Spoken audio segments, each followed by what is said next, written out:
welcome to the MyWhoosh Sunday Race Club. With 4 race starts, we're going to start with our Category 4 riders, then 3, 2 and 1. Our riders lined up in yellow, that is our Category 1 riders. In green, our Category 2. In blue, Category 3 and Category 4. This is very much a third type of race start here. Not got one solo rider, we've not got a big bunch. We've got everybody just going for it from the gun here. As they go up and over this short climb, and this short climb has indeed had an impact on this group in the Category 2 races, shedding riders. Michael Nusson and Saeed Safrazad are looking to try and get across.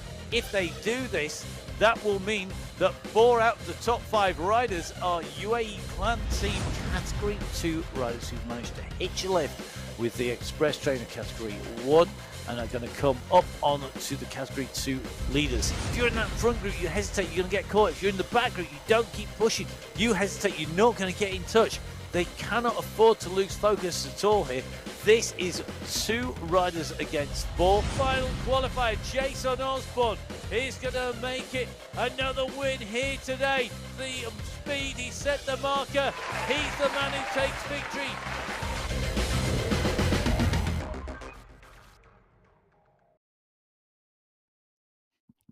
Hello and welcome to the MyWhoosh Sunday Race Club. It's our monthly race finals. It's the 23rd of April and we have just watched an absolute cracker of a women's race. If you haven't seen it, I'm not going to give you any spoilers, and neither will anybody, I think, because everybody will want you to get that excitement. Make sure you jump onto Twitch TV or on to the YouTube and give it a watch. It was an absolute pleasure putting words to the action, and I'm going to be doing the same again for the men's race. My name is Matt Payne, and I'm going to be here in the studio with the one and only Emma Martin. Welcome back, Emma. We saw a cracker in the women's race. The men's race is looking good, but can anybody beat the machine that is Jason Osborne? Well, there is a question, Matt, but you are right. That women's race was absolutely worth a watch if you've not seen it. And I'm looking forward to the men's race because I get to see the finale this week and I don't leave halfway through. That's always a bonus. Now, let's take a look at where we are. We are in the amazing world of Australia, and this has had a revamp, so expect some great graphics. Take us through the course, Emma. Yeah, so we are on the Wollongong route. You don't want to say that upside down, do you, really? No, you really don't. And it is an absolutely fantastic route. We haven't seen this in the men's race for a little while, so it's going to be really good today. So 45 kilometres of racing, 703 metres of elevation. And we go 3 times up Mount Pleasant. That's a Category 4 climb on the Wollongong City route. It's 2.4 kilometres in length with an average gradient of 4.5%. But we know there are 2 parts to this climb, and the first kicker tops around 10%. The main climb of Mount Pleasant tops around 17%. Yes, 17%. So it is exceptionally steep in places, this climb, and a very technical climb, particularly going up and over the top. Now, we do 2 full circuits of Wollongong City, and then we finish on the 3rd lap at the top of Mount Pleasant. That is where the riders will find the checkered flag. Well, and we just had news come in. I've just been searching through the start list. Now, we did know that Jason Osborne was a maybe, and the reason he was a maybe is he was due to start Liège-Bastogne-Liège, and he said if he wasn't going to start Liège, he was going to be on the start line here. He has started Liège-Bastogne-Liège, so he's doing one of the monumental classics in the Ardennes. I think we'll let him off this time round, just the once, so Jason, which means we're going to have a new winner up there from last week. Now, we have our 4 categories all ready to roll. In yellow, it's Category 1. In green, it's Category 2. In blue, it's Category 3. And in red, it's Category 4. And they are the first of our riders away on the Sunday Race Club here today. So let's take a look at that race field. And of course, today we have our team competition as well. So our riders are racing in that team competition with the CM team, the Escabarajos team, and the global team with the Red Furies, of course. Yeah, absolutely. And 13 riders on the start sheets today. You know, can anybody beat Acevedo, Carabona, Suarez, Agudelo, and Gomez? I'm hoping so. Because when we come to announce the team name, I tell you something, that is a mouthful for a Yorkshireman. I'm a proud Yorkshireman from England, and I've got to say, That is one of the most mouthful team names we've had for a little while. It's brilliant. Love the challenge. It's Well, always good. I think But I tell you what, their legs are just as good, if not better, than their team name. well, the Red Furies, I think, are going to give them a run for the money because Fenati, Kaluma, Novella, and Burnett are in there. So the riders are ready to go in category 4, the first of our starters on the MyWhoosh Sunday Race Club. The countdown is on. The kick is upon us, and they're winding and gone off that line. This is about making sure you get out with that pack. Don't get left on the start line, and make sure that you can get into the draft of the pack as these riders go away, kicking off the men's final here today. Well, kicking off the men's final is Ramos, and he's absolutely kicking it out the start pen because Ramos is doing the normal thing. Ramos is a fast starter. He likes to kick his legs and kick his legs hard. I think he uses the start as the end of his warm-up mat, and I think that's why he kicks hard off the start line. It's his final sprint effort before he settles in for the race. Interestingly, they're not going as long this time. Now, if you've not watched the previous races, I'll give you a little bit of a spoiler. Mr. Ramos always regularly goes hard off from the gun. It has been getting less and less as the time goes by, but it's better to go too hard and not get distance than go too slowly. Yeah, well, look at the damage he's already done to that group. So they'd started out the start pen together, but they are not together anymore. We've got gaps in this category 4 field already, and it looks as though it is Acevedo who is towards the back of that, as well as Agudelo. Now, two very consummate MyWhoosh Sunday Race Club regulars, and I don't think they're panicking. I think they are just going to ride their own start and ideally wait for the front group to settle down. Well, that could well be the case. Could be waiting, of course, for the next set of riders to come You up never know. and taking it easy. Because remember, I mean, some of our riders will be good at doing an hour and a half, 2 hours, 2.5 hours of racing. Some of our riders will be better at shorter distances. Now, if you're good at going really fast for a short distance, you don't want to do the full distance at full speed, well, take it easy, then jump in with the faster pack later. That is a tactic that could be used, dependent on the distance and how riders want to run. But it's a risky gamble to take because, of course, the lead is up here, and we do see different tactics on a final than we see in the qualifiers. Well, and this course is not a great course to utilise that tactic, Matt, because whilst we've got 3 category 4 climbs, and yes, they are exceptionally steep, the rest of the course is very rolling as well. So we've got a total of just over 700 metres of climbing. 324 metres of that is on those 3 climbs. That means there is 376 metres on the rest of the course. There is more climbing outside of those category 3. Let me say that again. There is more climbing outside of those 3 category 4 climbs than there is on those 3 category 4 climbs. That's a proper tongue twister. I don't think you'll be doing that one again in a hurry. Absolutely not. But what I'm trying to say is that this is not the course to wait for a faster group behind you and then try and stay on it. They're in a different competitive group because they are stronger riders. They will climb faster. They will indeed, and that's where it's key. And we've just seen that first initial kick up the climb, and as you can see, they're stretched out. It's broken the group and are leading the group of 6 riders at the moment. Being chased, it's a bit dot to dot behind another rider making the catch there. But you can see we do have riders behind Bernard. People like Fenati just about to make contact now. Here he comes. So Dario Fenati getting in. Seems Villander and Orego, interestingly, also at a few seconds there. The group behind Dario Fenati. Fenati's going to get into this pack, but you can see the group behind are coming and they are going to get back on, I think, because although we have a downhill here and the speed will pick up on this descent, it's not a massive one on the way through. So category 4 up and riding. They've made their way out from the start line. They've gone up across the coast, up that first dragon, now on the first big descent on the way down. Category 3 are lined up. And you can see we're in with Cameron Dadson, one of our real regulars here on the Sunday Race Club for the finals. Now, our teams in Category 3 are the Battlers, Cyclepath, the Go Hard team as well. Really great riders in there, a real mix in there. We've got Lackey Surprise Team and Team Vicious Cycle on board as well.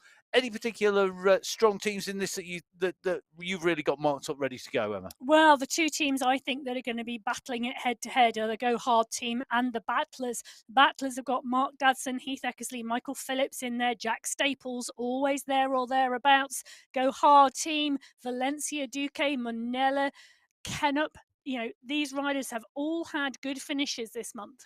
Yeah, Demmanuel's on there, isn't he? And he can be right up in the mix. So our riders are lined up and ready to go. So as we're in with Dadson, as the clock ticks down, and away go our Category 3 riders. It's a big field of 26 riders, and they are coming out of the start pen on the MyWhoosh Sunday Race Club. It is the April final, and the pack are all out of the pen. So as Dadson sits in the group, we're seeing a little bit of a stretch on the front here, and it's Maggot who is pulling it away at the front. The group's stretching a little bit. We've got one or two riders in distanced at the moment, just in a little bit of trouble off the back there. You can just see that on that top right hand corner of your screen, that satellite navigation style screen we've got on the in shot on that top right hand corner. But this group all pushing on now. We've got just this little stretch again causing some challenges, but it's Calangad who is leading this group.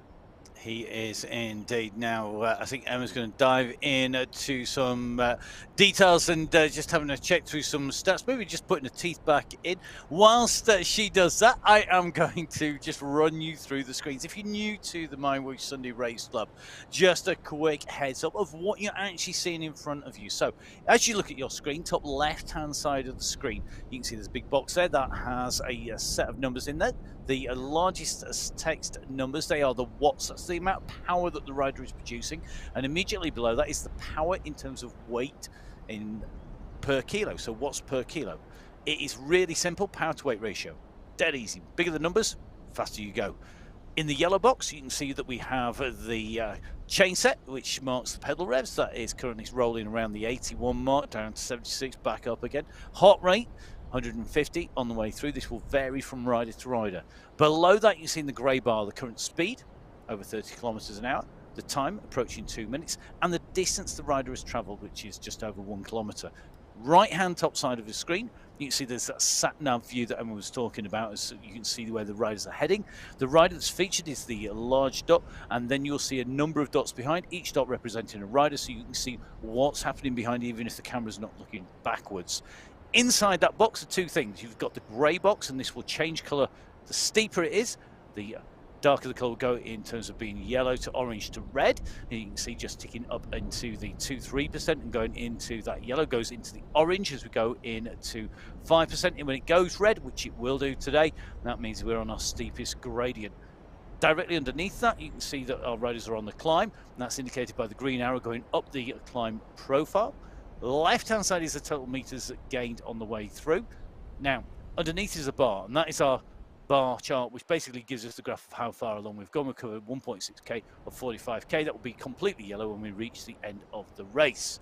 We're following Rodel Astorga, and you can see it says that right in the middle of the screen, just for those of us that are maybe wondering which one it is, who he is. To aid that as well, on the right-hand side, you can see that Rodel at the moment is currently sitting 15th, 18th, in the middle of the pack here, out of the 84 riders on the whole of the start line in total. So this is their position on the road at the moment, remembering that we've got two groups behind.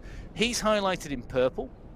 Any rider who's attacking or putting the power down is in yellow or red, and what you can see on the detail there is his power to weight ratio as well, so the watts per kilo and the time gaps between the riders. So at the moment in a bunch, all those time gaps are at 0.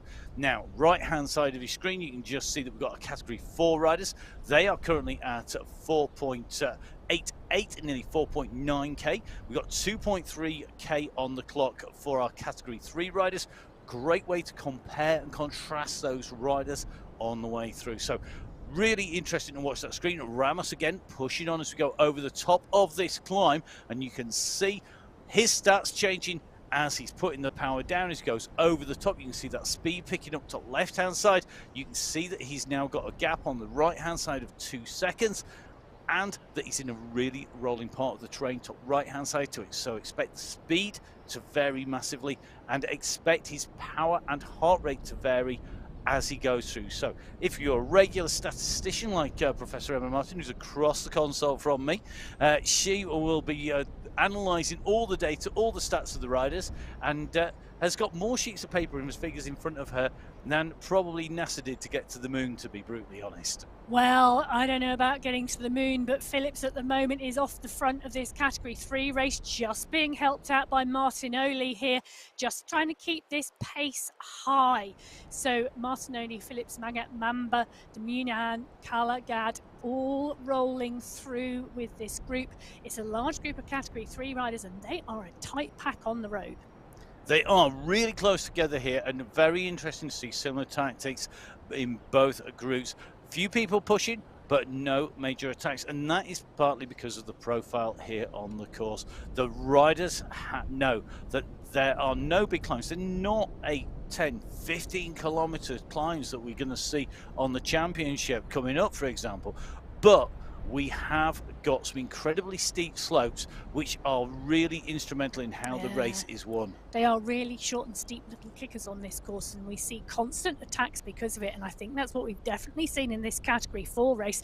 So on the right hand side of your screen, you've seen this Category 4 race all over the road during sections of this course. We've seen attacks from Ramos, went out really hard from the gun, group came back together again. Ramos has attacked here on this climb, and look at the stretch on this Category 4 group. That top right hand screen at the moment really showing how this group has stretched. This is a small climb, just shy of 3% at the moment, and it is indeed Ramos and Suarez who are the two riders at the front pulling this pace along. And you know what, they really are causing some of these riders in this Category 4 race problems. They are, and you can see that satellite navigation view, that long line of riders. The pressure is on. Think big shoal of fish, of herring mackerel, you know, a big bundling ball, mass and rotating around. That's when they're not going hard. When they go hard, it is every man for themselves, and it is lined up, and you can see that they are absolutely lined up now. Suarez coming back, goes over the top of Ramos. They're back together again, and Suarez will know how dangerous Ramos is. Expect to regroup on the right-hand side on the Category 4 riders, unless, of course, somebody puts in an immediate counter-attack, which would be a bit mean on this course at such an early stage. So Category 4, bottom right-hand side of your screen, at just over 6.5 kilometres, just over 4 kilometres for Category 3. Category 2 and 1 on the top of your screen. They are waiting and ready to go. And as you can see on your screens, Category 2 will be next. And then it will be Category 1, our fastest elite riders, who will be setting off last and trying to chase down all the rest of the pack on the way through. Prizes, though, are only in individual categories, so there's no prize for being the first over the line overall. It's just in your category. So top 5 in Category 4, top 5 in Category 3, top 5 in Category 2, and top 5 in Category 1. And our top teams as well. And that team competition really important today for those riders in a team. Not everybody is in a team, and that can affect it as well. So if you've got an individual lone wolf riding for themselves, that can change how the ride goes versus a team rider up there. And it's a different dynamic today, and that'll be even more different when we come into the championships, and we'll give you a little bit more about that when we've got all 4 of our categories up and on the road. So Category 4 underway, Category 3 chasing. You can see the time gap between them. You can see the distance between them on your screens as well. Really interesting. The Category 4 almost looking a little bit more competitive today in terms of the pace that's being set down and the riders really that have been distanced, whereas in Category 3 here, Emma, it's still a big pack. Yeah, Category 4's been very aggressive today, and I think that's really been Ramos's doing. Category 3, one big pack until we got to 5K, and now we're seeing a little bit of a stretch on that group and 1 or 2 riders in trouble, but now the gradient drops down and that pack all coming back together again. So let's jump in with our category 2 riders now. Category 2 is an incredibly competitive race field with some great teams in here. The UAE Falcons back once again. I don't think we're allowed category 2 without them involved in a race. We've got the KOM's power, the Comms power, and we have Hubbards as well. They're the first three of a number of our teams here today. Interesting to see we've got the Horsemen here. We've got a huge squad from Draft and the Columbra team as well. And we've got some individuals as well, Emma. Well, yes, and I think this is going to be so competitive today because we've seen a huge amount of movement between the categories this month as riders have been progressed upwards, as well as category 1 riders being verified and then being allocated to their correct category. So I think this is going to be Hubbard's, Horseman, and the Comms power to fight it out. Let's see if Emma's right. So our category 2 riders are lined up, ready to go. They're the penultimate category to set away from the pens here today on the MyWhoosh Sunday Race Club Finals. Our riders in green in category 2 quickly round these turns and on to the course proper. The first climb coming just over a kilometre in. It's the rise up from the shoreline up into town. And that is where we're going to see the first of the gradient increases that could well separate these riders out. But this pack out and moving at 40 kilometres an hour. If you work in miles an hour, it's 25 miles an hour in Albany. So as we watch this pack come out the start pen and they transition through this flat early section before that big kicker comes, this group all moving well and all moving together.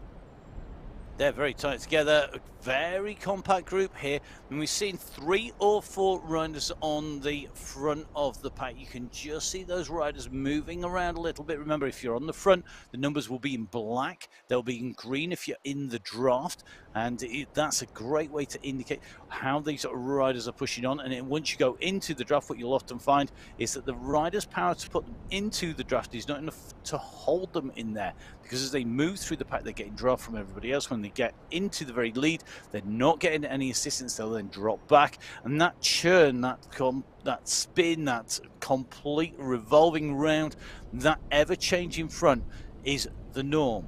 It changes if somebody's putting on extra power. So if somebody's going really hard, they may well stay at the front or even drift off the front. But to do so, you've got to put in a lot more power. And that is why it's so true. There's not a lot of gamification in here, basically none. So you're not getting that gamification. It feels faster than it is. I'm doing better speeds than it's real.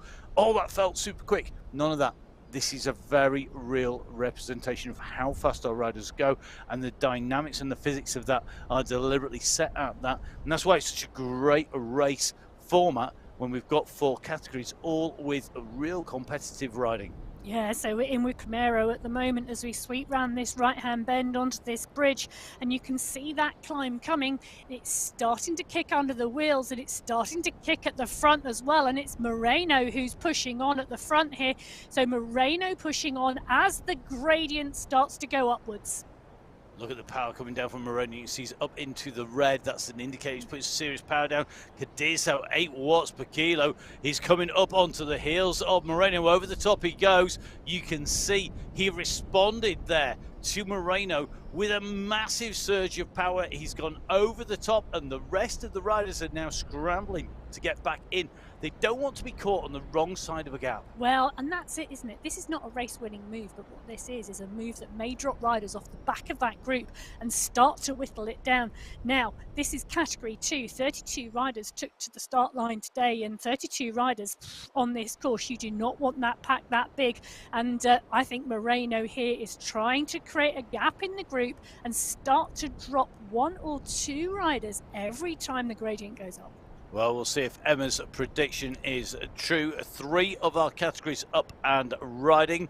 This group, having been riding for 3.5 minutes, means that we should be about 1.5 minutes by my maths to the start of our final category, which will be our category 1 riders. In fact, there you go. My maths is not that far out. It's 1 minute 20 seconds now. I could have talked for 10 seconds quite easily, don't you worry. So you can see 3 categories, racing and riding. You can see category 1 sat waiting to go. Our elite riders, the cream of the crop, the riders who we expect to set the fastest time around this course, are lined up.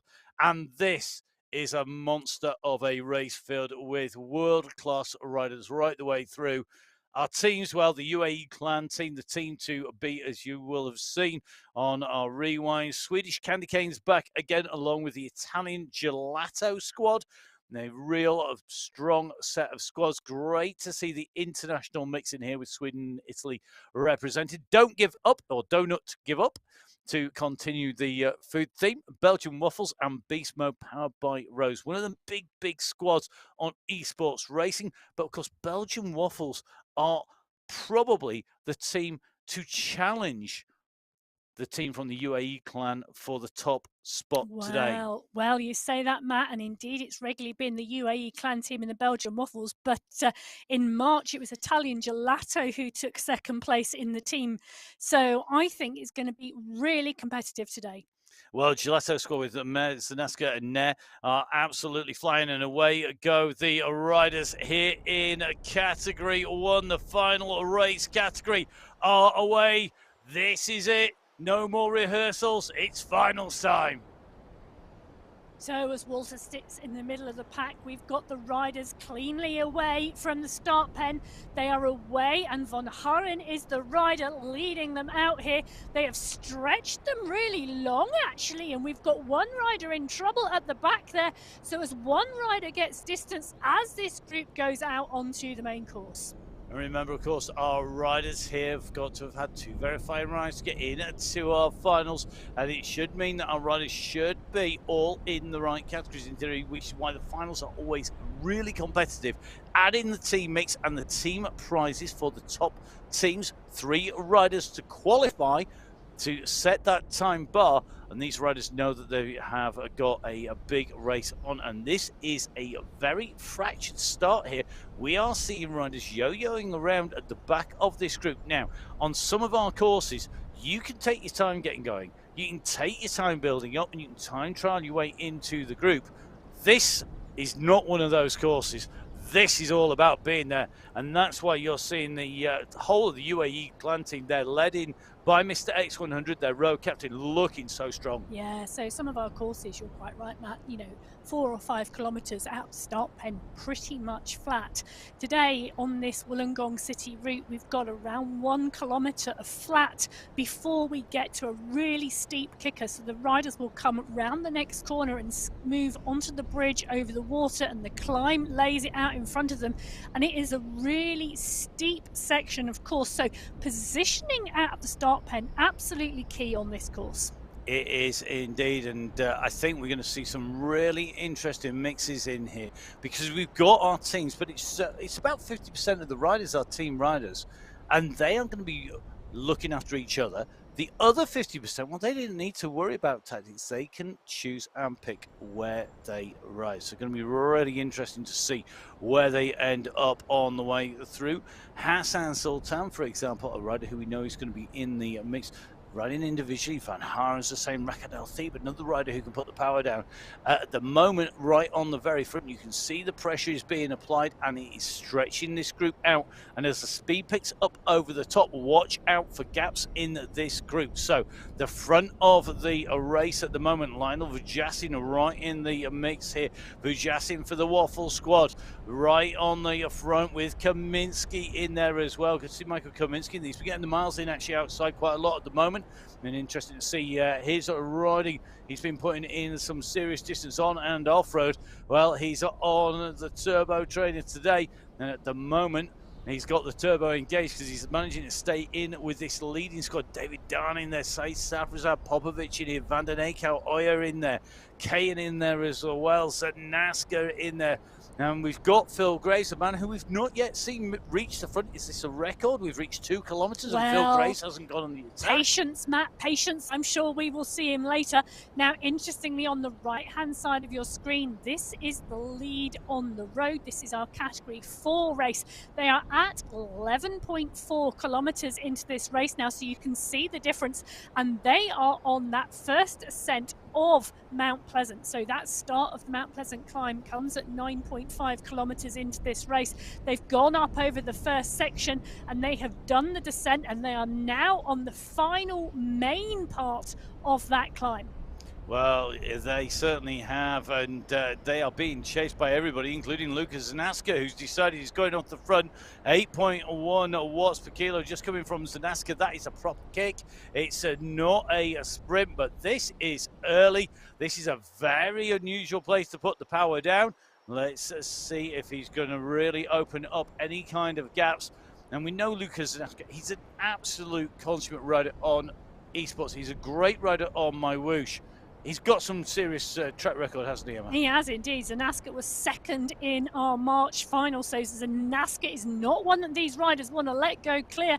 SS is doing the chasing because he's seen the danger, and I think Zanaska was clear that there are 53 riders in this race field today, and you don't want to take 53 riders even into the first ascent of Mount Pleasant, because really class riders have been caught out on this course, particularly on the descent on Mount Pleasant. So as these riders are chasing, let's get the chaser, let's see if it makes contact, and then we'll go a little bit deeper into why you don't want to be in a big group. So SS leading the chase. He's got Pablo Popovic behind, 2 riders from the UAE clan team in pursuit. Then it's Kaminski and Van Elsten. It's Michael Nuston, another of the UAE clan team. And this is what they do so well. They put themselves in the right position up near the front. They must have some really good communication in there and great leadership to be able to so consistently put down the chase, and they are the team to beat time and time again. And you can see that on the front, they're doing the work at the moment, but we have seen it go wrong, and it can have a problem. But look at Zanaska, he's still staying clear here, Emma. Yeah, absolutely clear. He wants to get going and he really wants to move on. And SS is the absolute workhorse of that UAE clan team, Matt. He's always the one that gets sacrificed. He does the chasing early on and he brings those riders back because he is so good at it. And then you've got the riders who are much more protected. So Knudsen, Popovic, Safrazad, the 3 riders we have seen time and time again a mountaintop finish. Indeed we have, but no mountaintop finish today for our riders in terms of an 8K climb, a 15K climb. The final climb of Mount Pleasant is a much different beast. Now, the riders pulling back Zanaska. Let's go dive back. Let's rewind. To the point. For old school people, that's when you wind the tape back. For those new at it, you remember when you used to wind it with a pencil, it used to sound like that as well. Right, let's go back and talk about why you don't want to be in a big group on there. Now, I can think of a number of reasons, and the primary reason for me, Emma, would be that when you go into a big pack on a climb, if the pack is together, it's a big pack going up the climb, you can miss a gap, and that gap can open up in the group. That would be one of the key things. So the gap opens, you're number 40 or 30, the gap opens and you're in trouble. Well, yes, indeed. But actually, particularly as we've seen on the Wollongong route, it's the actual tip of the climb, the absolute peak of the climb, that is the key thing you have to watch for, because the gradient on the Mount Pleasant climb is around 15, 16, 17% on the ascent, and then it is a pinnacle and you go straight up and over the top and into 12, 13, 14% descent, and that is where we have seen class riders just get caught off the boil. Indeed, and if there is a gap, that's made worse. If there's not a gap, you can still be caught by that on the way through. Now, Jack Staples is in here. Is this going to happen for Jack? He's got riders behind him, Phillips, Duque, Demanuan. Can we see here that effect, Emma? Well, it's going to be interesting, but I think this is a long line of riders and I don't think they're going to get caught out here. So I think we could see all this group together unless Staples and Phillips can create a little bit of a bigger gap here. But you know, they're pushing on. The key thing is they need to push on up and over the top of the climb and really get the momentum going fast on the descent. Now, in the women's race last time they were on the course, we saw Bauer get caught out here. A absolutely consummate rider in our female race field, but she just had too much of a gap as she went over the top and she never made it back. Indeed, and it's very easy for that gap to open and then you're in trouble. This pack again starting to get broken up here. Mr. X100 leading this out. Lucas and Naska right on. He's not letting anything go today. Interesting to see Phil Graves hovering around the top 4 or 5 at the moment there, Emma. And they are really keeping the pace high. And that's one way to stop yourself being in trouble, is actually, instead of being defensive, right on the offense. And that's what we're seeing now. The Clan team keeping the pace high at the moment. They are at nearly 6 kilometers. Remember, they won't hit the start of the main climb till 9.5, but there's very little flat on this course whatsoever. Yeah, absolutely. So X100 pushing on here. Zanaska still there. Knudsen there too. And Phil Graves starts to come to the front. Now, Graves, I noticed riding full beast mode powered by Rose this week, well, this month. And that's an interesting switch, and it's going to be interesting to see the tactics that that team play out today. So X100 leading this group on, just coming up to a small climbing segment here as he continues to push on, followed by Graves. Well, really interesting there. You saw the avatar there. So basically, if you were to go do a pace line, you'd flick your elbow, for example, on most of the UK lines to get the riders to come through. Or you would do the circling symbol. And that's exactly what the avatars are doing. The new controls on the game allow you to be much more demonstrative about what you want riders to do, how you want people to engage. And that could be doing the Usain Bolt celebration on the finish, or it can be the take a turn. Your turn to go on. Let's keep pushing. Let's keep this pace high. And let's keep people distance. Because remember, it's all about this team prizes this time round. So that means potentially your team, if you have teams of 5, that's a lot of riders getting money. Well, talking about teams, Matt, I've just noticed the rider off the back there, that single solitary yellow dot trying to close the gap down, is SS from the UAE Clan team, just been distanced there on that uphill section. So SS is the rider pushing on just to close the gap. And that is, I think, because he had done so much work earlier on, hadn't he? He'd really pushed, he'd done a load of work for the team, and then just getting caught out because he might be taking a gel, taking a drink, might be just trying to refuel. Remember, these guys are out and racing long enough that they need to make sure they're fueled up correctly, particularly when the pressure is on, and it's on now. Well, what you've also got to remember, Matt, is these riders are riding indoors, and you can just see that little hand signal there from X100. But they're riding indoors, and around the world the temperature is very, very different. Now, some people will have air conditioning and fans blowing on them like crazy. Others will be in garages with snow outside. So knowing your refueling tactic and getting that right for the conditions that you're riding in is absolutely key. And we always love to see pictures of where you're riding on social media. So that could be on the MyWhoosh Indoor Cycling Facebook page. It could be putting them up on to Instagram.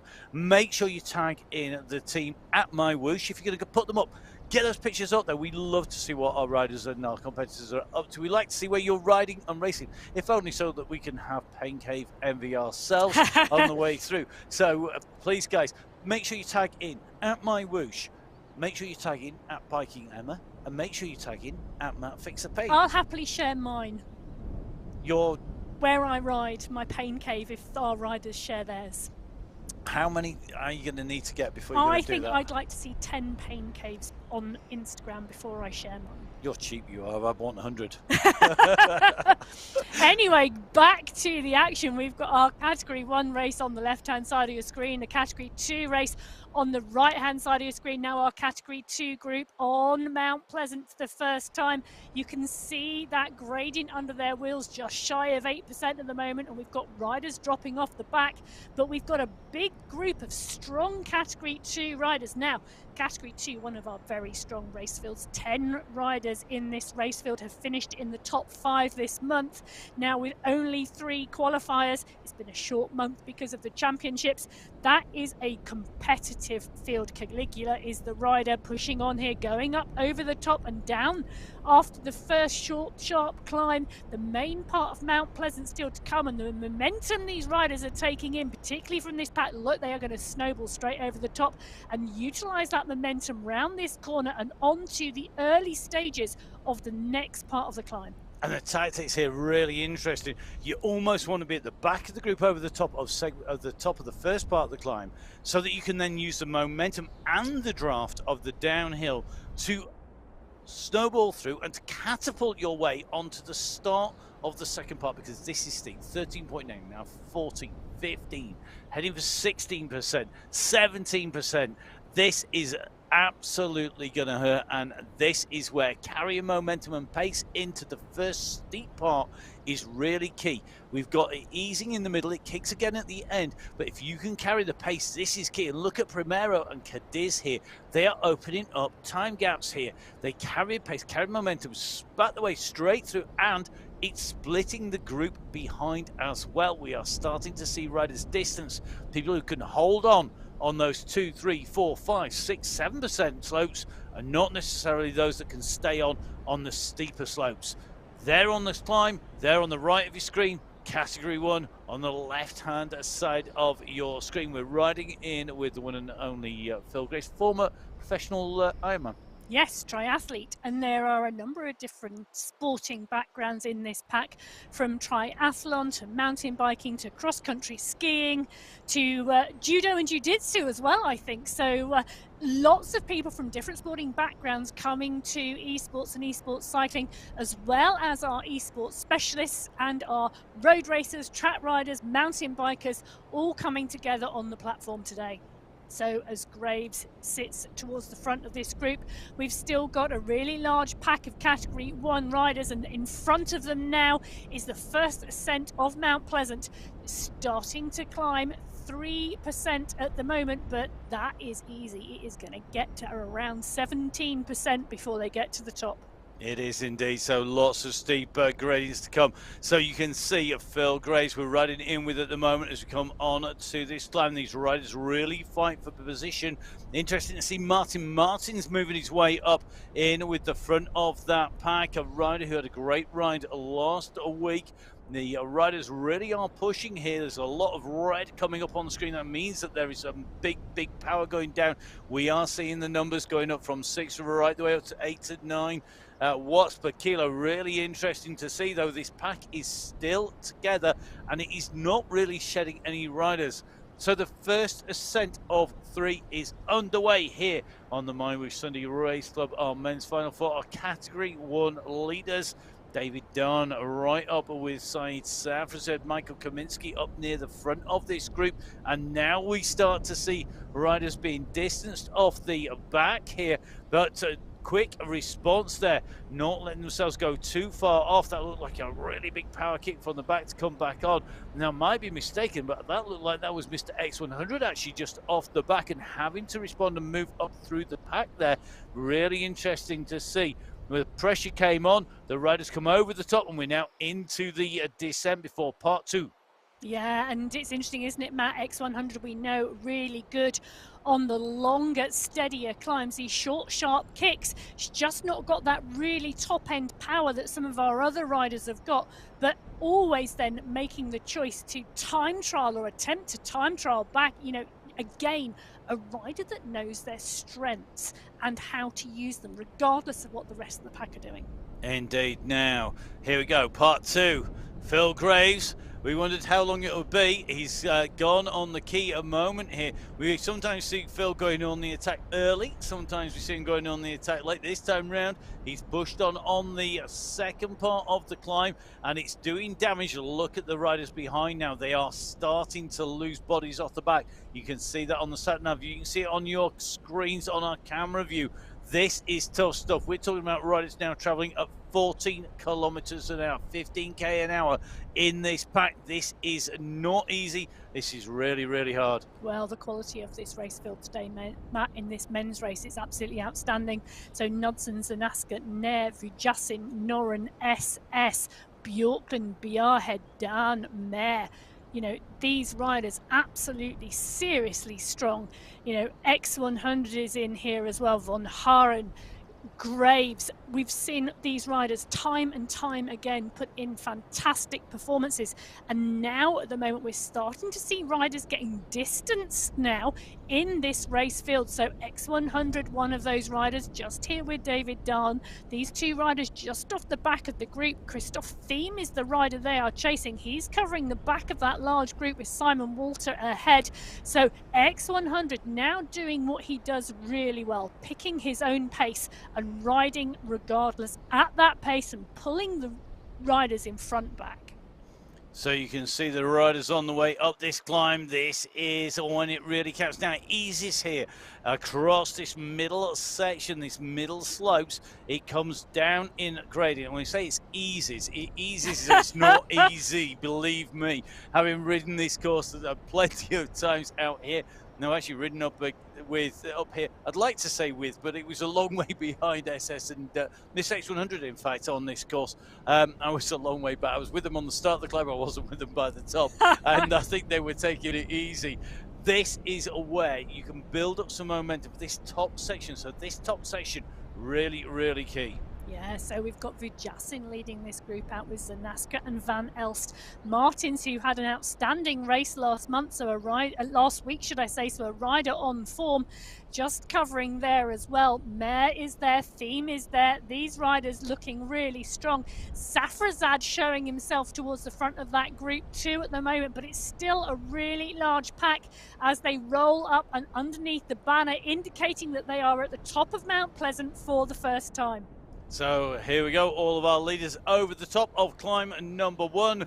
The leaders in category 1, left-hand side of your screen. The leaders in category 2 on the right-hand side of your screen. And you can see that distance between them really opened up because of the descent covered by category 2 rather than 1. Now, 1 go over the second part of the peak. They've lost a height overall, but they do have to do that little climb, and you can see the pressure really on now. Yeah, and it's because they're putting an attack in here on that downhill section, and that attack on the downhill being led by Phil Graves. It's strung the pack out hugely, and often we expect a recovery to be taken on the downhill section, and a lot of riders expect that. And technically and tactically, riders know that if they attack on a downhill, they're going to catch people not watching what's going on because of the assumptions that they're making. So Van Elst is in here towards the front of this group with Van den Eckhart and Graves and Zanaska. We're seeing these riders all coming together now. There's a small split in this field, but that small split is not going to last for long. This group is still a big group after the first ascent and descent of Mount Pleasant. So as Van Elst, Vujasin, Gill, Graves, Bjorklund, Safrazad, Popovic, Knudsen, Walter, Dahn, X100 all come through now off of the descent of this climb. We have X100 and SS, the 2 UAE clan riders, are together and they are chasing on this descent. Bjorklund is the rider just covering the back of that group in front of them. That group just going round the bend in front of them as X100 sweeps around that left-hand bend. He'll see that group. He's got SS for company, and these two are going to work together to close that gap and bring this all back to 1. So you can just see the pressure is on. You can see the gaps that have opened up here, and these riders now having to work back. Great teamwork here, and they've really got to make the junction. It's really difficult, I think, for riders who maybe have less explosive power on this course.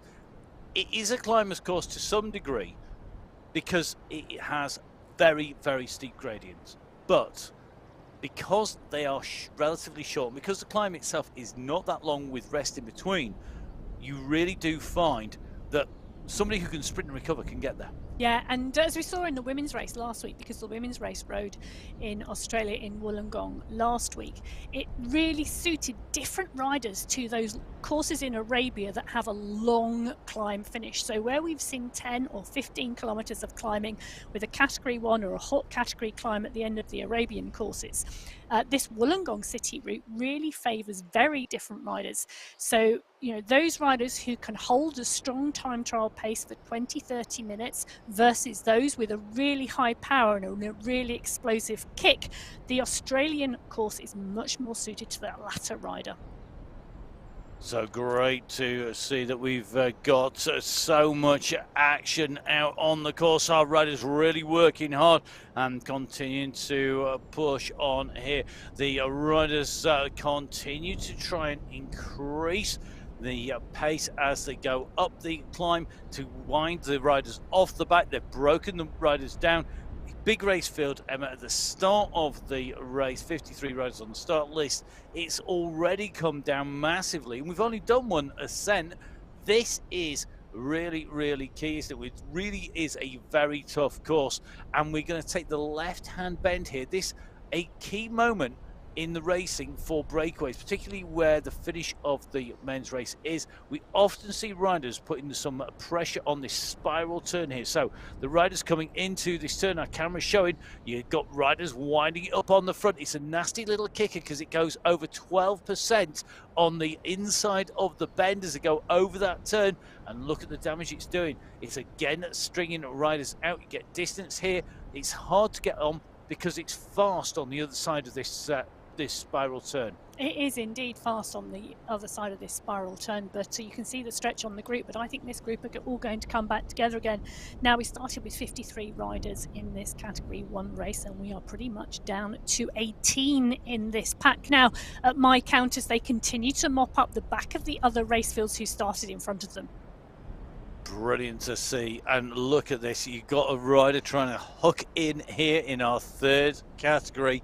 I'll be holding the back of that, but it's and hoping it doesn't go mad, but I don't think that's going to happen for long, because Mr. X100's wanted to keep this tough. Now, this is how to stop those explosive climbers from taking you out on the climb. Make them work on the flatlands, make them work on the sections of course that suit you, that you can put the power down and hold that power. Mr. X100 goes, he's being chased by his nemesis, it's Phil Graves. Phil Graves, we were talking to Phil on the chat in the week, and Phil was saying to us he doesn't think he's missed more than about 3 or 4 Sunday race clubs in 2.5 years.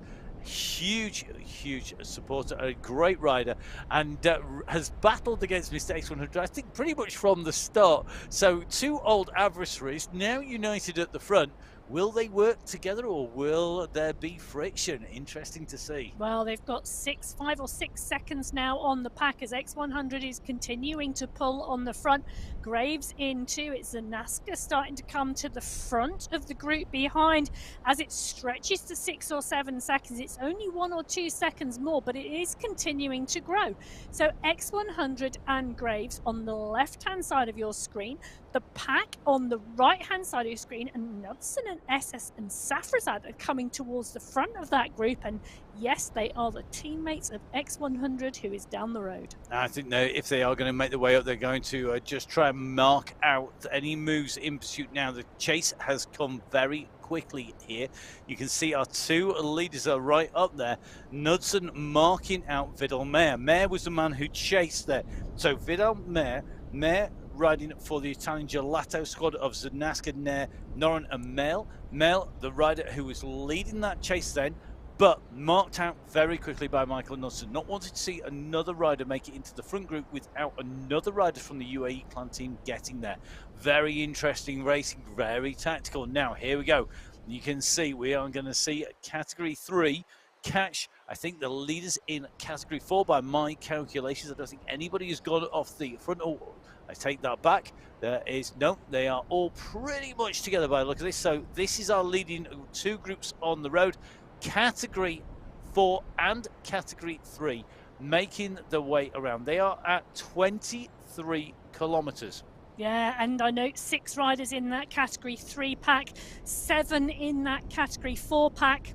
Looking back at the race, sorry Em, I'm going to dive straight in here. Michael Knudsen was trying to bridge across there to Mr. X100 and Phil Graves, and I don't think he's managed to do so.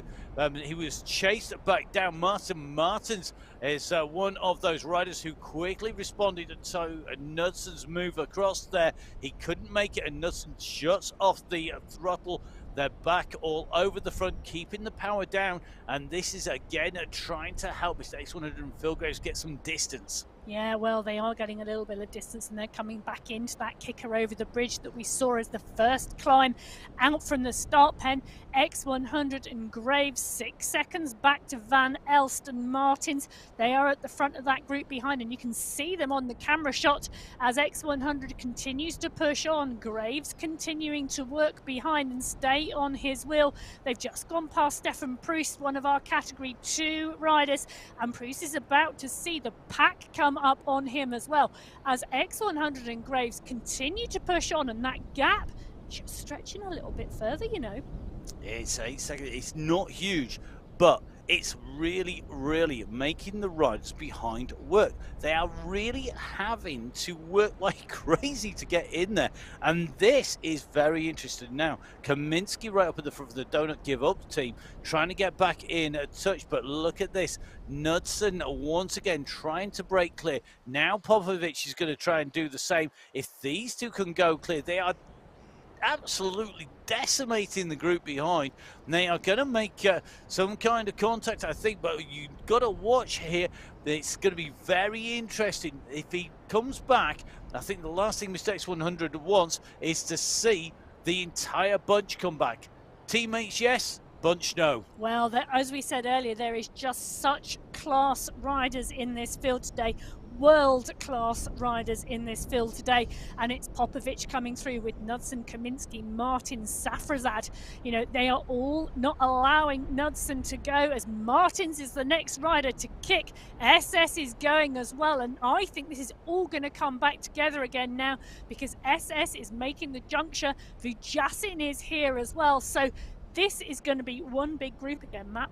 Well, it is, apart from those people whose legs have been shredded. And remember, of course, they might be in now, but they won't be in when they come on the climb, because the damage that's being done now, we're at 19.4. We're not even half race distance We're yet. not a half race distance, and it has been crazy from the gun.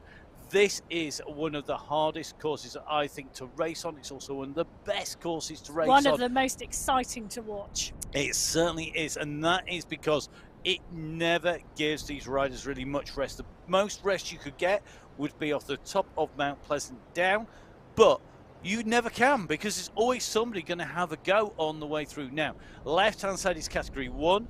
They are your leaders at the moment, and as you can see, there's a 5-second gap between your leaders and the chasers behind. On the right-hand side of your screen, this is the lead on the road overall, 4 kilometers down the road. It is your Category 3 and Category 4 leaders all together, sandwiched in between Category 2.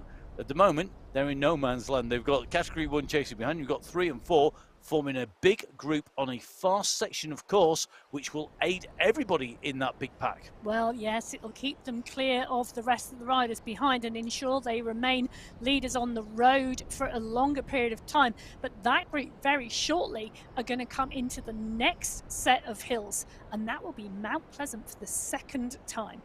Mount Pleasant coming up. Well, it's interesting to see. We really have got our Category 2 riders sandwiched in between, but they are a lot closer to that Category 1 lead group than they are to the front of the race field today, because I'm looking at that and I'm thinking that's about 700 metres now, Matt. I think your maths is better than mine, Maybe but 800. I think you're dead right. I think it's good, and it's probably, I would go on the fact that it's coming down at some incredible pace at the moment due to the aggressive racing in Category 1. Category 2 is aggressive, but Category 1 has the extra firepower, the extra watts per kilo, the extra outright watts, and you can see now we're on another rise. This is a particularly nasty section of the course because you've been working hard, but then you have this long straight climb. You don't get out of sight. You know where the top is. Unfortunately, everybody can see this and everybody wants to wind it up, and then you go over the top and dip again, and you look at the front here. These guys are keeping that tempo up. They're trying to put people in trouble behind without using too much energy that is going to put them in trouble on the main climb. Well, I tell you what, the last time we go up Mount Pleasant today, that third time we go up that climb, some of these riders' legs are going to be absolutely screaming with the action that they have brought to us so far in the first half of this race. We're in with Kaminsky. Kaminsky is with Nair, Vujasin, X100, Vanden Eckhout, Gill, Safrazad, Martin.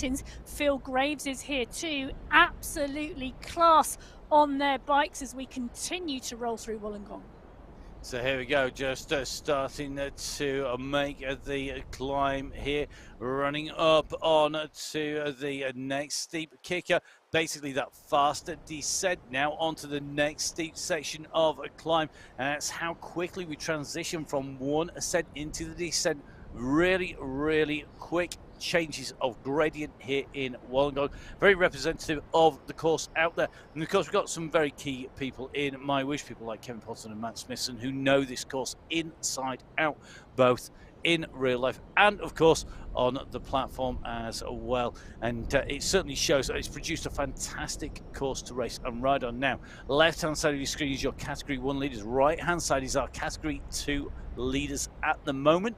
Again, another big pack of riders together, and they at the moment are still holding 600 meters to the chasers behind, but it is only 600 meters. Remember, there were 5 minutes separating these riders on the road when they set out. Now it is down to a matter of seconds. Yeah, and two big groups of riders on the right-hand side, that large Category 2 group. On the left-hand side, our main shot now, this pack of Category 1 riders. In fact, look at that. I can see Moses Baltazar in there as well. That is a Category 2 rider taking a tow at the moment, and he is going to get a tow right up to the rest of that Category 2 pack. So this group of riders now just picking up and sweeping past one of our back markers in the Category 4 race as they come round this left-hand corner. In fact, take a look further down the road. They are going to start to see even more riders for them to catch. Added motivation, but also timing and tactics key here as they start to sweep up the back of the other race fields, Matt. It is indeed that extra draft really key. And look at this, Mr. X100 again pushing on. Do you think here, Emma, that there is some serious tactics in the sense that they wanted Mr. X100 and SS back in for all of the intermediate, the roll in the ruler type terrain in between the climbs, on the knowledge that they're not going to be in contention on the very final climb because it is so steep? And if so, is that just a case of putting all your eggs into 3 baskets, a Safrazad, Knudsen and Popovich shaped basket? Oh, it's not a bad basket to have, is it? No. Quite happy with them on my team. Oh, I was about to say, you couldn't really want for 3 riders who can kick hard on a really short, steep climb. You know, Knudsen, Safrazad, Popovich, all with a big kick on that Mount Pleasant climb. All, I think, if I looked back through my copious notes, I would see have come 1, 2, 3 or 2, 1, 3 or 3, 1, 2 in that final sections of that climb and taken those great positions. But we've got other really strong riders in this group as well, Matt, not to be discounted today, who are really coming into form.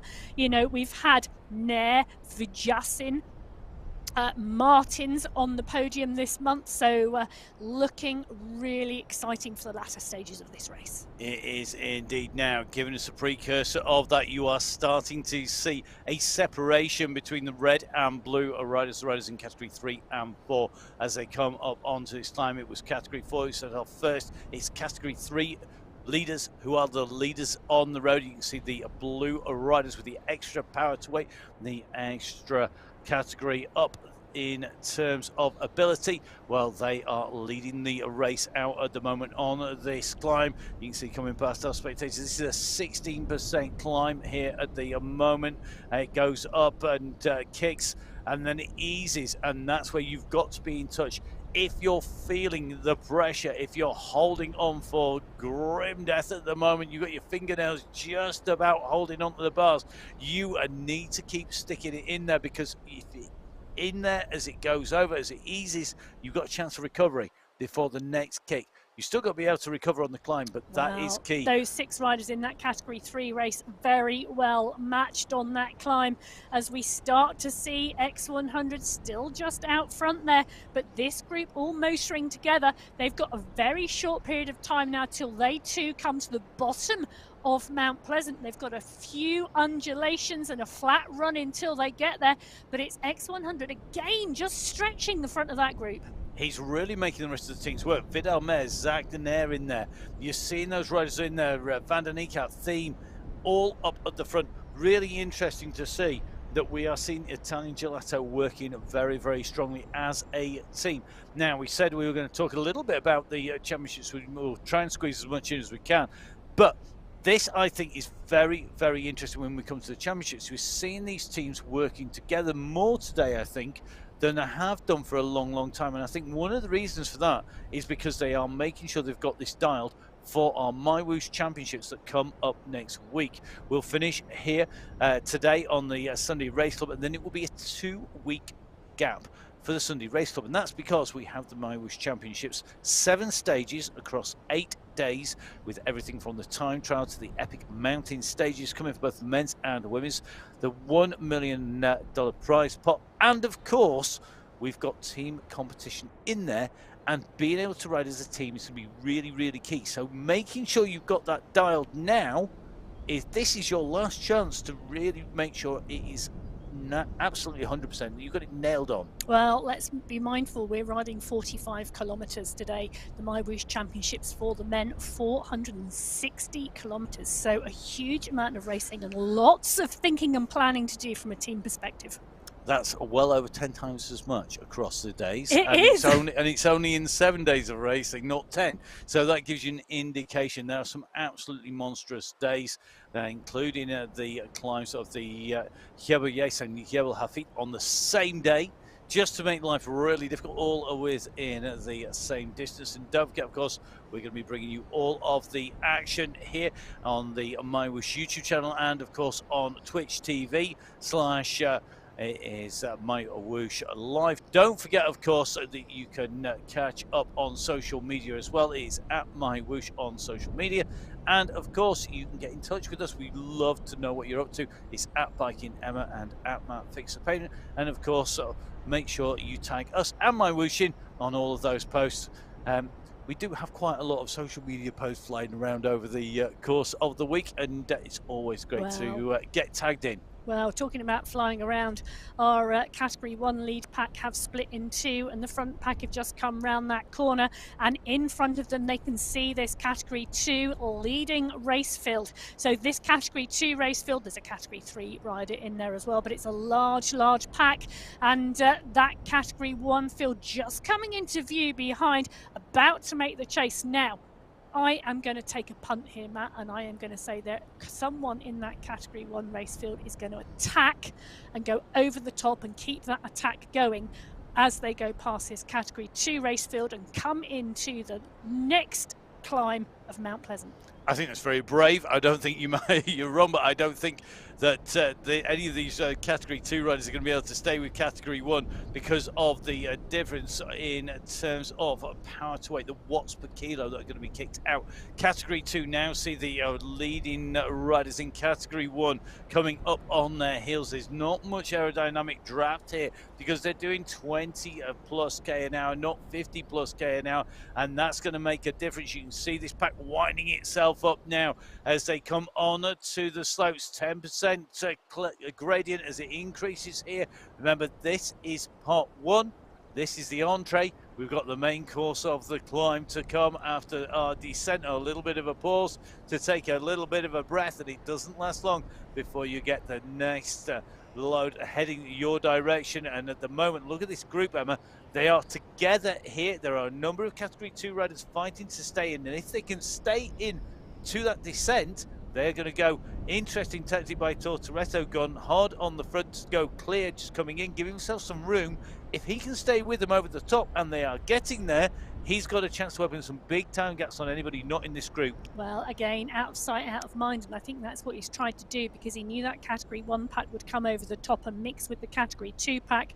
So if they couldn't see him and all they could see was yellow jerseys, he might have an opportunity. But the timing of the catch there has enabled some of those Category 2 riders just to hook onto the back. I think it's Phil Graves is the rider we've lost from the Category 1 pack, but we only lost one Category 1 rider. So Graves off the back there as Popovic is the rider swinging round and utilising that momentum onto the next set of the climb. And interestingly, those two riders in front from Category 2 carrying that momentum and speed, they've helped him because they've given that draft across to him. And we know Popovic, Pablo Popovic, momentum master, he's actually got it, he should have that as the trademark. He makes his way, he uses very little energy to do that. He's on the left hand side of your screen. On the right hand side, we're riding with Phil Graves here. He's in some good company here. He's got riders around him like SS and Navido as they come up on this climb. But he's got to get back on. Now, this steeper section is going to be very, very tough indeed. But look at that climb. It is a long string of riders hugging that left-hand gutter as they come up. We've got riders in categories 3, 4, 2, 1, every single category all together, but the fastest riders on the road, they are the riders in front of you. They are your category 1 in yellow. Yeah, it's like a rainbow of riders at the moment on this climb of Mount Pleasant as they go up the second time. It's a category 4 climb. It's short, but it is so steep. The latter stages of this climb are going to hit 17%, and it's the NASCAR pushing on at the front here. Popovic, Vujasin and Knudsen are the riders chasing as they go past the category 4 back markers here, and they are heading up towards more riders ahead, with category 3 riders the next they're going to catch. Look at this, the NASCAR really pushing on the front here. So he is opening the gas. The Italian Gelato squad, who were second in the last of the finals, showing that it was definitely no fluke that they were up there. And then great to see that team competition being so close. Not giving you any spoilers, but keep your eye on the team competition in the women's race when you go down. It might be slightly close. That's an understatement. So here we go on the men's race today. Left-hand side of your screen, your leader in category 1. It is the NASCAR who is putting them all in trouble. They're approaching that knife edge summit. On the right-hand side of your screen, they're down the descent and round the turns. It is going to be the leaders on the road, Dadson, Staples, Duque and Co. They are the leaders on the road. They're your category 3 riders. Category 2 have been caught and passed by category 1 at the moment, but as they come over the top, a massive regrouping going on here, and anybody not in this pack, I'm afraid it's game over in terms of the individual prizes, but they may still count for the team prizes depending on that exact mix when we come into the finish. Yeah, so on the left-hand side of your screen, it's the front of the category 1 race field. They are more than 3.5 kilometers at the moment behind the leaders on the road. On the right-hand side of your screen, this is indeed Philip Graves we're in with. He was with that group when they went into the climb. He is the rider who's been dropped off the back but smattered around Graves. We've got category 2, category 3 and category 4 riders all trying to get up that category 4 climb Mount Pleasant. Going over the top of the climb there, really interesting to see these gaps open. And what we talked about, if it's a big group coming in, you can be caught out. And you look at, say, Safrazad, somebody who could be in for the win on the climb, now having to put out 8 watts per kilo to get back in. Our climbers tend to be lighter. They can't go downhill quite as quickly. They don't have that advantage of having that extra mass. They've got to work to get in. And you're seeing people like Vujasin and Safrazad here really having to work to get in with the group, because traveling at nearly 70 kilometers an hour, over 40 miles an hour, they really have to move to get in. There is a massive advantage of sitting behind a rider here. You're going to save so much energy, and that means that you have a heck of a job to get on. And you can just see the last of our riders joining on the top right-hand side on that sat-nav view, and that means that this pack, well, this is all that is going to be in to contest the finish, unless they put the brakes off and stop off for an ice cream on the shoreline. Well, what's really interesting is Thiem and Kaminsky only 4 seconds back now, 5-6 seconds back. You know, they were with this pack at the top, and they have actually got distanced on this descent. So Kaminsky and Thiem dropped off this group over the top and on the descent. And so has SS. Interestingly, he's been distanced, but Mr. X100 is in here. So the work that was done on the lower sections has worked for him. Now, on this course, in previous editions, we have seen SS and Mr. X100 chase together to get back on and make it. This time round, SS is on his own. This is an almost impossible task. It would be a monumental chase to come on.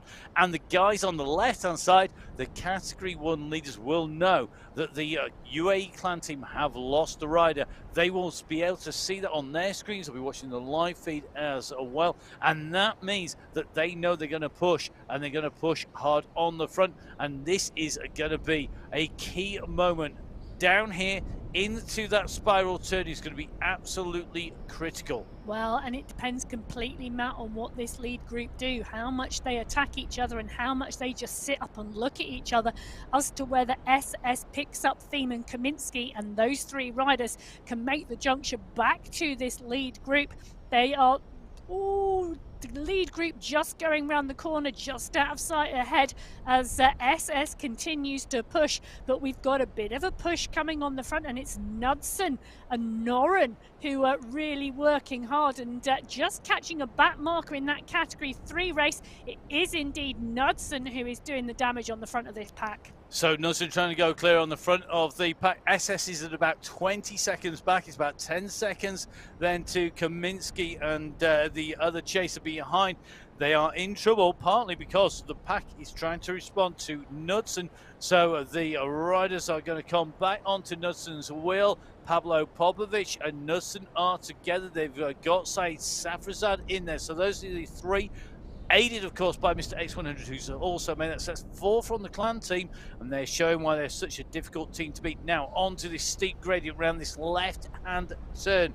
This is a quick kick around here. We are at 32k, so we are well on our way in towards the last run towards the climb. Remember, we finish at the top of Mount Pleasant this time round, so this is the final long flat run section that these riders have. And it is that run across past the pens and up onto the climb up and away from the shore. Well, 12 riders still in this lead group of this Category 1 race field. 12 riders, 12 world-class riders, I'm going to add, because they have started shedding their compatriots, and some of those riders who have gone, we're looking at SS on the left-hand side of your screen at the moment, Theme, SS, Kaminsky, Graves, were all in this group at the bottom of the last climb of Mount Pleasant. They are not there now, but they are working as a group and working strongly in an attempt to bring back that pack. We said SS needed to catch Theme and Kaminsky, and the three of them work together. If they can work together, they could bring that pack back. You can see it further down the road on that top right-hand corner of your screen. You can see the blob of yellow in the distance. Can these three riders make the juncture? Well, really interesting. SS has held the group at 17 to 18 seconds. However, Kaminsky and co have gone backwards. They were at 10 seconds. Now that means that SS needs to give these guys a tow, give them a bit of a rest, and then be able to use their draft to come in, because he can't tow them up on his own. He can't get there solo. He needs to have help. Meanwhile, Knudsen is on the front, keeping everybody honest, and it looks like to me we're seeing another split in this group. So Knudsen, Safrazad, Mr. X100, along with what is going to be Popovic. Is this a team time trial off the front? They've opened a little bit of a gap here and caught people napping, and you can just see there needs to be a response behind. Oh, no one is going to let them get away with that. That is the cheekiest move I've seen on the MyWhoosh Sunday Race Club for a long time. This is where the team need to push. Don't wait. This is the time. They've got everybody in trouble. They've got them on the ropes. I know. I want to see a nice long line out. It's going to be a tag team surely here. Mr. X100, Michael Knudsen, Pablo Popovic, Safrazad in there. The only person who got with him is Vujasin getting a free ride at the moment, and they're keeping the gap there. This is a critical moment in the race here, because if the UAE clan team can spring off riders like Safrazad, Knudsen and Popovic, they are going to find themselves in the absolutely prime spot. And look at the work being done by Mr. X100 here. Knudsen's coming on to give it a turn here as well. They've got to keep on working though. They want to keep Zanaska and co. They're at 3, if not 4 seconds. Cheeky move of the year, bar none. This is something else again, and look at this. You need to be careful or I'm going to start calling him thrown off. I tell you something, that you've got Emma here across the studio from me, regular DS on esports, regular director sportive, and she knows how to call a team on a time trial. She's taken her teams to winning ways on many occasions, and at the moment she's absolutely itching to call this.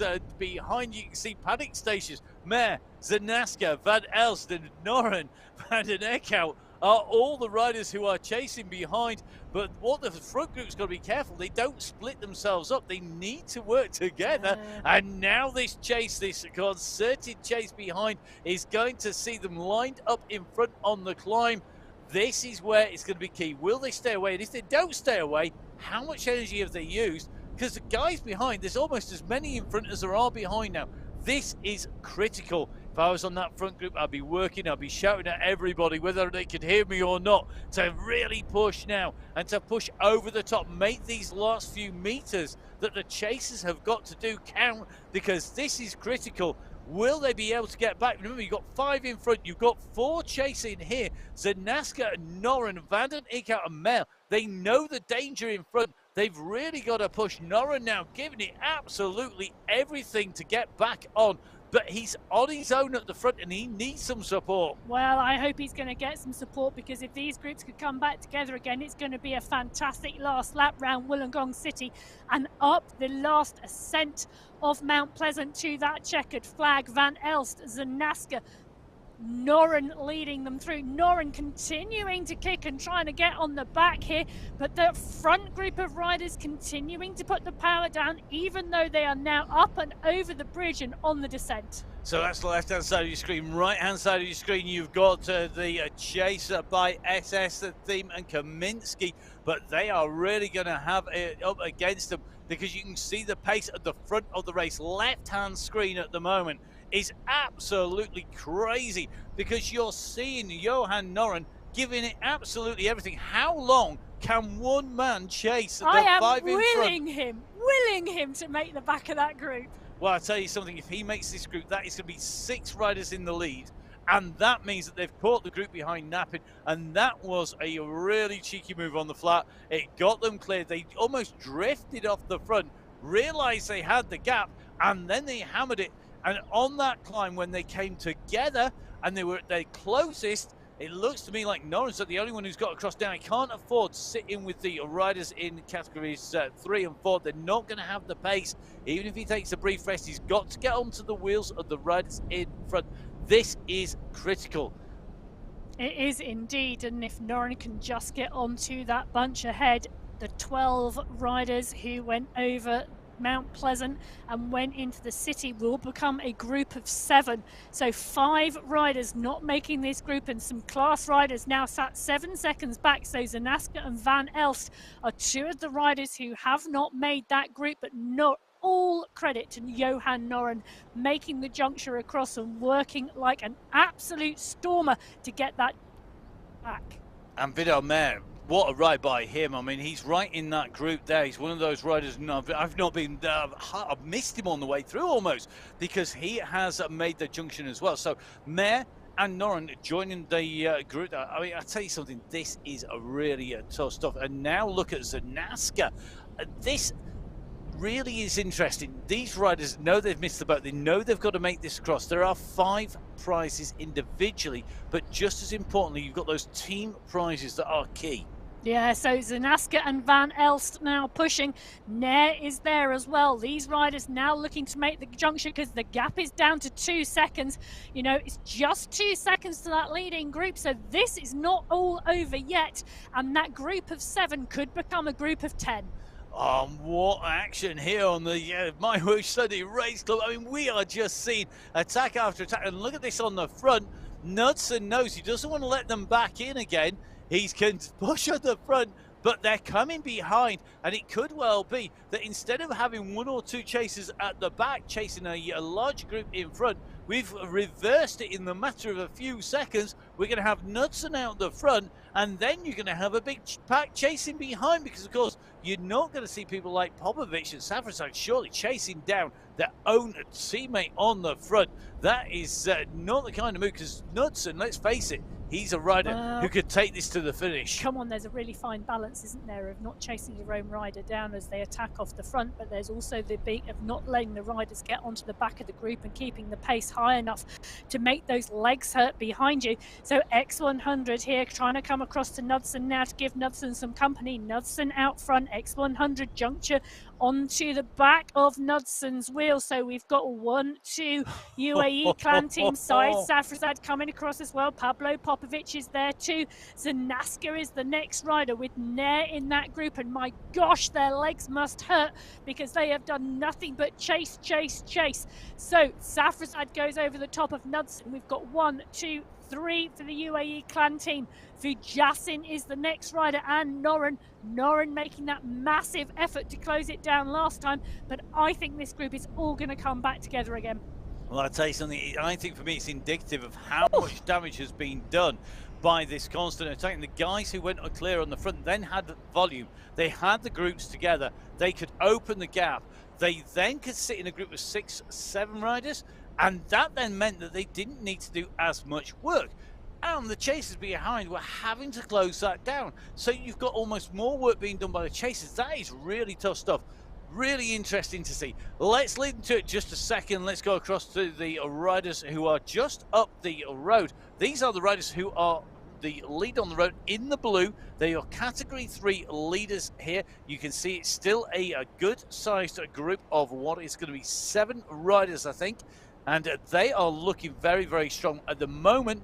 They are well on their way around. They are currently just approaching the 40-kilometer mark of 45. Don't forget, of course, we finish at the top of Mount Pleasant, and that means that there is still plenty of time, if not distance, for our Category 1 leaders to close down there on the left-hand side of your screen. Yeah, and I think that's what we're going to see happen, Matt, because this Category 3 pack now having a much steadier ride at the moment. I think that group of 7 have decided that it's all going to come down to that final climb of Mount Pleasant in that Category 3 race, and hence they are having a small period of recovery. And you could see that in the pace difference between our Category 1 group and our Category 3 group. The Category 3 group started around 25 kph. Knudsen and Safrazad X100 at the moment pushing on much closer to 35. Yeah, really interesting to see. And I'm just watching the group behind, because that time gap has gone back out again, Emma. We're at 9 seconds at the moment to the chasing group. So once again, the UAE clan team have really taken it to them, and they have put 3 riders down the road. They have 3 riders down the road. They have opened up the gap, and they've got now nearly 10, if not 11 seconds. It's yo-yoing out there. They've opened a gap. Now, of those riders, Safrazad and Knudsen, we know, can climb to the finish with the very best. Mr. X100 are less likely to do that because of the steeper gradient at the start and at the very end. However, if he can work with these riders and give them a springboard, he could be setting up the team for a massive win in some incredible style here today. Very interesting to see that open up at the moment at the very front of the race. And the chasing group, they're on the right hand side of your screen. Well, they don't look to be as determined as before. I think that's reflected because they're across the road. Yeah, well, I'm not sure that Safrazad and Knudsen climb with the very best. I think they are the best, because Safrazad and Knudsen have exchanged the win many times, especially at the top of Mount Pleasant. So Safrazad and Knudsen lining this up for a team competition to see who can take it and who has the best climbing legs today. But X100 is in there as well and doing an astounding job today for the team. X100 leading them out and ensuring they stay away from that group. So with 40 kilometers of a 45-kilometer race now under their wheels, it is 3 men from the UAE clan team. We have Knudsen, X100 and Safrazad out clear. It's 10 seconds back to the chase, being led by Noran and Nair. So the stage where we are into single digits, we're into the last few kilometers. We're just seeing Mr. X100 just trying to take a little bit of a rest. He's been doing a lot of work for his teammates. We saw him set up that move that saw pretty much the entirety of the team left. 4 riders left in that group. They all went off the front with Vujas and the company. They were chased out, and now we're seeing another move this time round, and the pressure really on here. Not sure this is the wisest move to distance somebody of the quality of Mr. X100 at this moment in time, and that for me is just quite simply because we've still got another flat run until we hit the base of the mountain.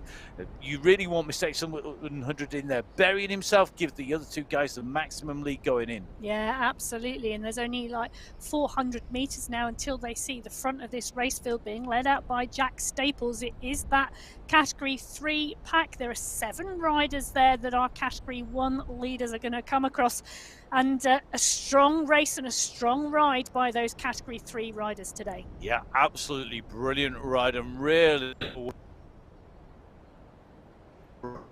chased, and this is a chase on chase on a chase. Today we have our leaders up at the front of the race. They are our category 3. We then have 3 riders from category 1, all from the UAE clan team, and the teams behind it now need to get this timing right. It's 11 to nearly 12 seconds to the riders in front. That is the gap coming on. Now that sounds like that should be enough, and if this was a steady climb, I'd suggest that it would be. However, bear in mind you've got the world-class athletes in there chasing. They need to get this timing right, because if they do not go too deep now, they will have enough left to climb up to the very front as they come in. But they've got to not let this gap get too big, and that is key. I think part of the issue is they don't yet know who's going to chase, what the dynamics are, and who they're going to favour, and are they going to drag somebody in a different team category up there? If you discount the fact that you maybe not going to take the win, is the fight for second and third in the team competition actually between the riders who are in that pack, and therefore they don't want to give anybody an easy ride?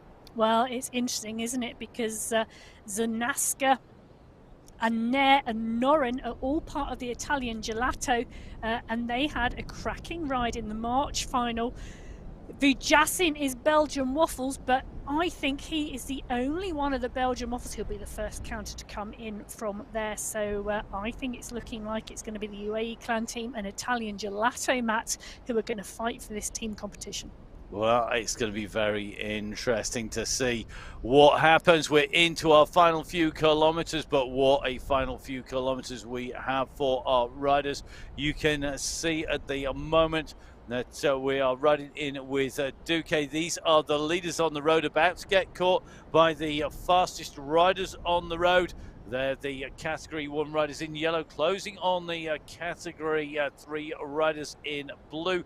Mark Dadson right up in the mix, but he now sees the express train coming. This UAE clan team who are on the attack, that have got the gap and are really continuing to push. We're hitting the base of the slopes now. We're at 5% now. This is where I think the UAE clan team are going to say it's every man for yourself. There's no advantage really in having the draft from here on in, even on the descent off of the first of the slopes. They don't want to give away time, but look at the gap behind. I don't need binoculars. I think I need something that can see into the far side of outer space. I'm going to need a huge telescope to see the riders behind. It really has opened up now to those chasers. Yeah, it has indeed, as Safrazad leads Knudsen on this climb. X100 in 3. They've gone past the front of that category 3 race field. 3 riders now going clear. Duke desperately trying to push hard and stay at the front of that category 3 race. Now taking a little look, it's about 150 meters back on the right hand side of your screen. This is the chase group. The chase group are pushing, you know, Zanaska, Popovic, Vujacin, Mayer, Norin is in there as well. This group are working strongly, but I think Safrazad, X100 and Knudsen are going to stay clear now. Something desperate has got to happen for the catch to be made. It has now. Look at the left-hand side of your screen. Mr. X100, Michael Knudsen, Saeed Safrazad have not gone into the red. They have been sat there working. Mr. X100 over the first section of this climb has towed those riders up. They're going to go over with momentum.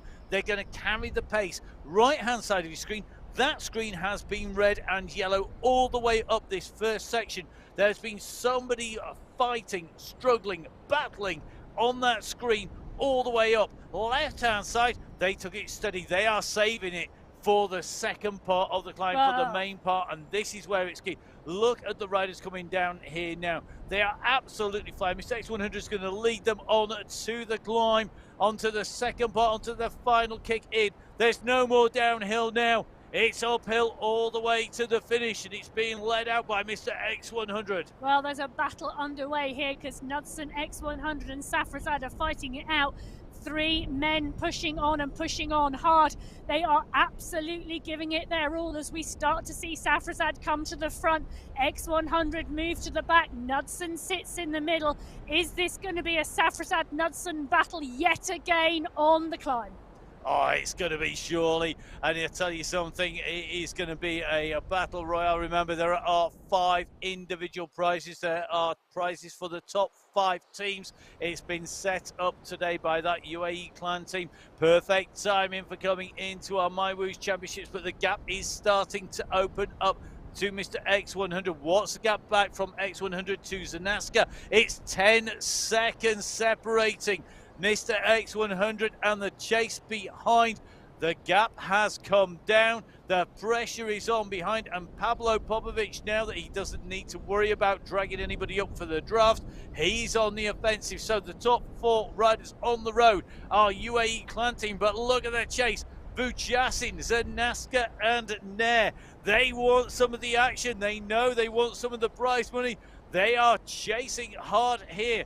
Left-hand side, the leaders on the road. Right-hand side, that's your chasing group. Yeah, and they are coming and riding hard because Popovic is pulling them up through Jasin, Zanaska and Nair. Zanaska is in the red. He is pushing on hard. They are trying to close this down, you know, and it is coming down. It is coming down fast, but can it come down fast enough? Not a chance. I think surely this is going to be it, but I might have to eat my words. It's coming together again, I think, just onto the wheels of Mistakes 100. Surely Knudsen and Safrazad, they know what's coming behind. They can see the top of the climb. Then it looks to me Pablo Popovic is going to get on to the heels of Mr. X100 and Lionel Vujasin very, very close. Vujasin goes past Mr. X100. So now we have an interloper in to the front of the race as far as the UAE clan team are concerned. But Vujasin showing just why he is such a rider to watch. 7 seconds now, 6 seconds. It's yo-yoing between the front pair. This is the run for the line. Who's going to take it? They kick to the line. I think that's Safrazad from Knudsen. So close as they came in behind. Then it's going to be Lionel Vujasin who's going to come in. He's going to take 3rd place here today. 3 riders in, 2 teams represented. It's going to be all about who comes in afterwards. Popovic comes through the line. Then it's going to be Lucas Zanaska. Zanaska pushes his way in and through the finish in 5th place. This is absolutely down to the wire. Johan Noren, our next rider, our next finisher coming through in 7th place will be Zach Nair, who comes in behind then Vidal Mayer. Let's have a look. It's loading. There's a nervous, finger-biting, nail-biting moment as we see these riders push into the finish. It's going to be really tight at the top. So at the moment, these are the scores on the door. Said Safrazad taking the win from Michael Knudsen of the UAE clan team. Then it is Lionel Vujasin from Belgian Waffles. Then we've got clan teams Pablo Popovic, which has sealed them the team win. Then it is Lucas Zanaska from Italian Gelato in 5th, Mr. X100 in 6th. In 7th is Johan Noren. In 8th is Zach Nair. 9th place is Vidal Mayer. 10th place is going to be SS. It's going to be an 11th place for Stefan van Elst. It should be, I think, a 12th place coming through for Michael Kaminski. What a race finish, what a finale, and what a way to run in towards our championships. Yeah, and the moral of the story today, never think it's over till the finish line. It is indeed. And on that, we are going to wrap up. Thank you very much for watching the racing today. Make sure you subscribe and hit that button on Twitch TV or on the YouTube channel.